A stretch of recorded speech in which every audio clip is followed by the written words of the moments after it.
Fast food chains, multinational corporations, big companies, they excel at every marketing game, at every ad they make. They are growing exponentially every single day and are already making plans to maintain their position for the next generation of consumers.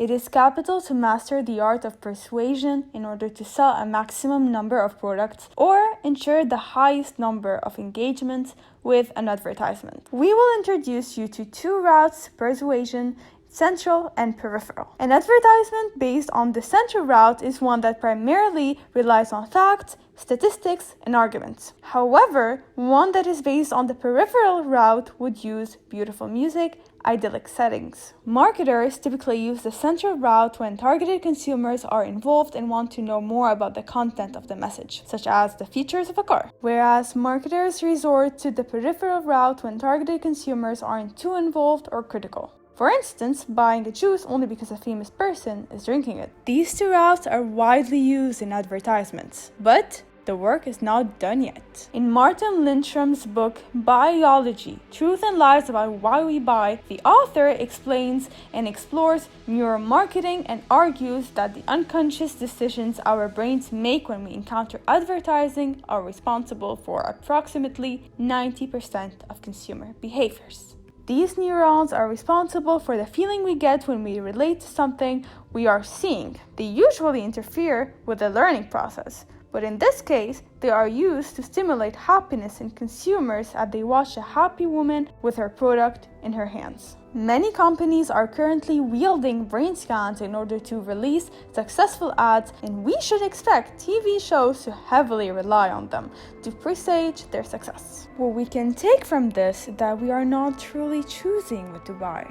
In addition, the author touches on how we don't buy rationally, but rather emotionally. Where's that diamond's coming out of you?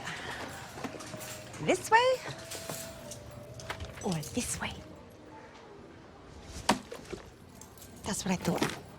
Also, a Princeton University experiment testing short-term versus delayed rewards was conducted, where subjects were offered $15 to receive in vouchers now or $20 in 2 weeks. Although they would have more if they waited longer, they were too excited at the thought of being handed $15 in vouchers, so they picked that option. Another way big corporations influence us to buy their products is one explained by Charles Duhigg in his book, The Power of Habit. When his wife was pregnant, he signed up for Target's frequent buyer program. The red card sort of got enrolled in their database system. And so they started getting all of these coupons of pregnancy stuff, although they never really told them that the wife was pregnant. This clearly means that they picked up on their patterns and figured out that she was expecting. This is not to creep you out, because we aren't Joe and you, but rather to show you the truth. You are being stalked.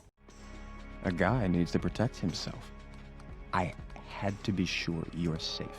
And your name was a glorious place to start. Not a lot of Guinevere Becks. And there you were.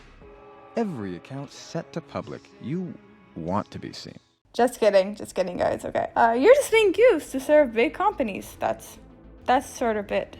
Another last creepy story Charles uses in his book is a story that serves as a model to follow by aspiring business owners. The author argues that more than 40% of the actions people perform each day weren't actual decisions, but habits. He explains that a habit loop consists of the cue that triggers the habit, the routine, and the reward. Febreze, a brand of household odor eliminators, struggled at first to find consumers because they were scent free. When they figured out that lots of people crave a nice smell after they've spent 30 minutes of cleaning, they also figured out their habit loop. Therefore, they were able to find success. Next, we want to shine light on a few psychological tactics used to trick people to buy more, such as reducing the left digit by 1 because our brain encodes numbers so quickly that a smaller first digit is considered to be enough to make the price seem smaller. $3.99 feels less than $4.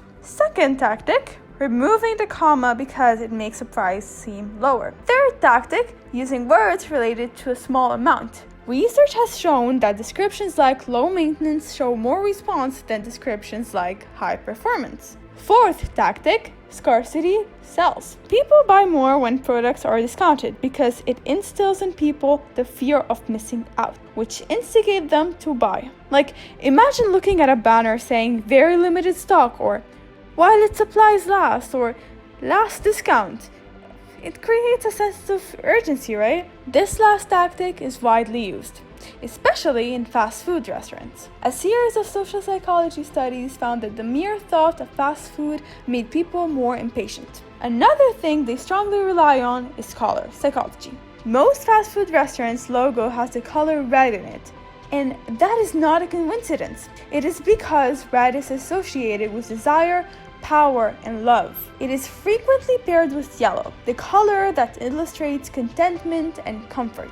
This pairing is referred to as the ketchup and mustard theory. Customer senses are evoked through not only smell but also sight. Therefore, the combination of these colors incites people to grab a bite.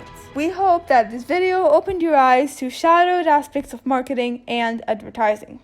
As a consumer, you are now aware of a lot of tactics and can use this knowledge to shield yourself from any influence. As a marketer yourself, we hope you find a way to be ethical in all of your projects. There are many more tricks and methods we have not elaborated on. So let us know if it is something that interests you so we can delve deep into it. Make sure to subscribe to our YouTube channel, like this video, leave a comment, and turn on the notifications for future content.